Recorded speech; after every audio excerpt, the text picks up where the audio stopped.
Hey everyone, well this video is going to be a little bit about what I call the unglamorous side of owning chainsaws, and that's your everyday maintenance stuff that you need to do when you're running saws lots. I got my 2156 Johnson Red here on the bench here. It's in the vise. Just going to give it a quick hand sharpening. My chain is dull, of course. Been doing a lot of firewood cutting lately of various sorts and kinds of wood, so mostly pine, a little bit of poplar, a little bit of everything. So even ended up cutting up an oak tree the other day. So yes, I do have a few hardwoods in this part of the world, not much. I live in mostly softwood country, but predominantly for hardwood around here we have green ash, a few maple, and even the odd oak here and there. A little further west of me, that's all hardwood down in the valley there. They've got a different composition of trees there than we have here. But anyways, getting back to the saws, my 2156 here is dull, needs sharpening. My 357 XP hot rod here that I showed on the channel many times before also has a dull chain, and my chain is wore right down to the nubs. It's pretty much down to the bottom, so gotta go ahead and sharpen that one up right away. Also on the list of saws that they're going to need some attention more than just chain sharpening is my little 346 XP here, the original edition. Recently developed a bit of an air leak, so I'm going to have to investigate. I do believe my intake boot is dried out now, or what they call the bellows, so I'm going to be upgrading that. Saw there that I haven't shown on the channel yet and will be coming up here shortly in the future is a Still MS361 that I picked up at a yard sale earlier this fall. We'll be doing a feature video on that, I suppose, at some point. That saw is supposed to be a runner, just need to go through it, do a bunch of maintenance, fix a couple little things, and some other stuff here moving on to. And another saw here that's well known to the channel is my old 254 XP here. Another firewood saw that I like using a lot. Chain is already sharpened on that one, and cleaned up the bar the other day. I noticed I was getting some excessive wear by the roller nose or the tip. It's an old Sandvik bar. They're supposed to be really tough, but apparently I found the weak spot in those old bars. I do a lot of cutting on the tip of my bar. If you're just doing a lot of bucking on the main part of the bar, they seem to hold up quite well. But I'm getting a weird wear spots on both sides. Because, like I say, I do a lot of cutting, rolling my my cuts on the tip. So, and it's not because I had the chain super loose or super tight or anything like that. It's just my style of cutting, and it seems to show up in certain bars. But the main reason this one's on the workbench is notice my muffler keeps working its way loose. Not the muffler bolts, the muffler itself. I'd recently changed and upgraded, ordered. I could still get new muffler bolts for them from Husqvarna, so I ordered a new set, but they're a tad too long actually, so I'll have to pull those bolts out and just take a little off the end of the bolts so I can snug the muffler down. Not too much, just a hair off to get a little bit more better tension on those bolts. So they're bottoming out in the cylinder, so don't quite get enough tension, and the muffler's starting to, not real loose, but just a slight little rattle, so don't want to run it like that, it'll bugger something up. So need to take care of that. So another maintenance project there. And in behind it here, still on the workbench, is that 262 XP bad deal saw. Happy to say that I've now got all my parts. I've got a good used cylinder that showed up here a little while ago. Just need to clean it up, go through it a little bit, and gonna do a couple small little modifications. No major porting on it or anything. Just gonna take and polish out the exhaust port so I don't get any carbon hanging up in it. That's why I do those like that. Go ahead and texture the intake a little bit, just to give a little better velocity flow, and maybe touch the bottom transfers just a hair bit, again, to improve flow. And as mentioned in an earlier video, I got a new Meteor piston for it. It'll be going into this into that cylinder, and I picked up a good used clutch cover for it from somebody who was getting rid of a part saw. So yeah, got it all pieced together or whatever. Just need to get after it now and work at it as we're getting into winter here. I now have I will start having a little more time as we're getting into winter here to work on project saws and stuff like that. But in the meantime, back to maintenance on the saws. Got to sharpen up a couple saws. I want to cut a little firewood here before dark this evening here.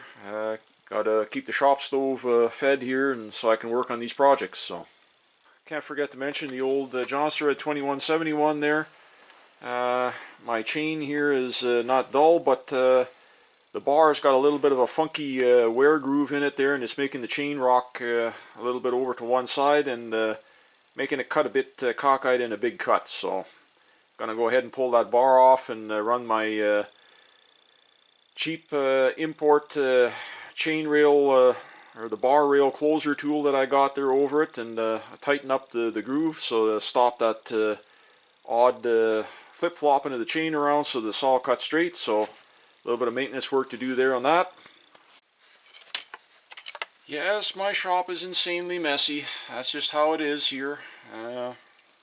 Always busy, and just stuff seems to get dropped where it gets dropped, and get to it later type of thing. Just do the best you can. So anyways, I went ahead and swapped out here. I got the 357 here on the bench here now. A couple of teeth here that are got a little bit of a ding or a nick on them, and that's all it takes. You can feel the saw slow down right away, so it doesn't cut as good. And like I say, my chain is right down to the bottom here, so, and my file isn't in the best of shape. It's getting worn down as well. So time for a new file. This one's already done a lot of filing. This saw is set up with a 325 chain, still RS Pro thin curve chain with a Oregon speed cut lightweight thin curve bar, 18 inch bar. The saw's got a 8-tooth sprocket on it, not a 7-tooth.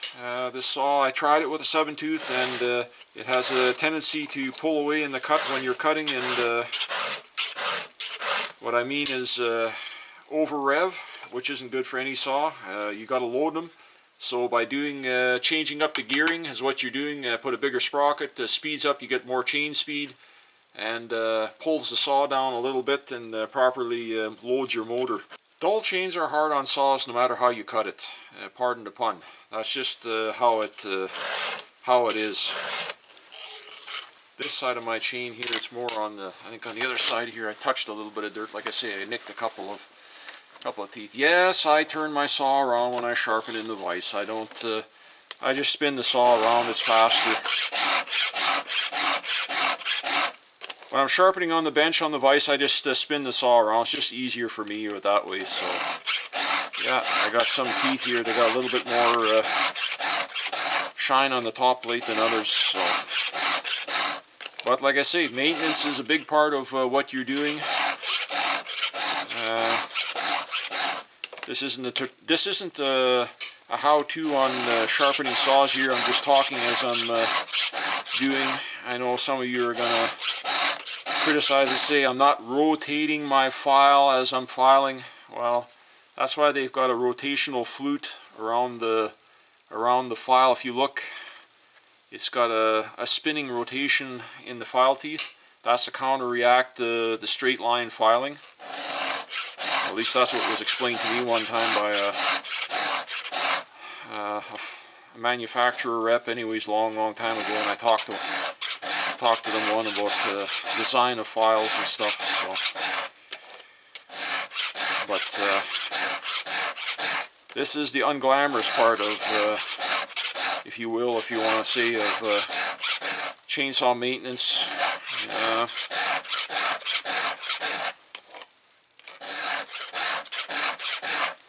Run the right chain and bar combo for the horsepower your saw puts out, the right drive sprocket for chain speed, and above all else, please run a sharp chain. That's I've seen a lot of good saws destroyed by people running really dull chains, getting them hot.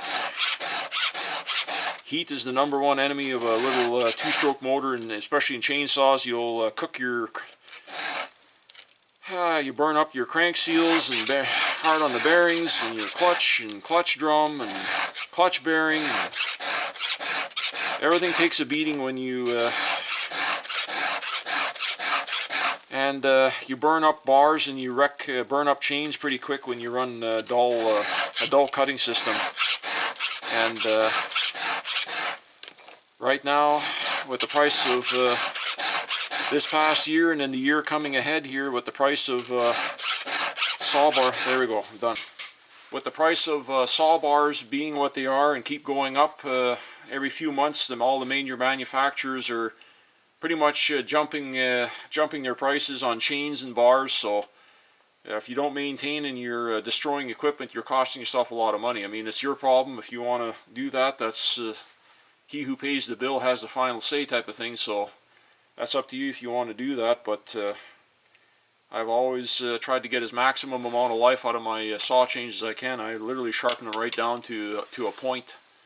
So, and they still cut strong. There's no reason why they can't if you use a raker gauge and you know, you sharpen your chains properly. I don't use those straight line raker gauges. I use these they call progressive ones that go on your over each tooth, not over a series of 3 teeth like the straight line ones do. I prefer these old style philo plate type or progressive plate. This is dropped it. This is one of these Husqvarna ones. You can still get them, but anyways, just something to keep in mind. Anyways, just like to say thanks everybody for stopping by and checking out another one of my videos. Like I say, kind of the unglamorous side of doing saw maintenance is taking care of your equipment. So anyways, it's not all about building hot rod saws and going super fast. This is all part of just looking after what you already have. So thanks everybody, and we'll see you all in the next one.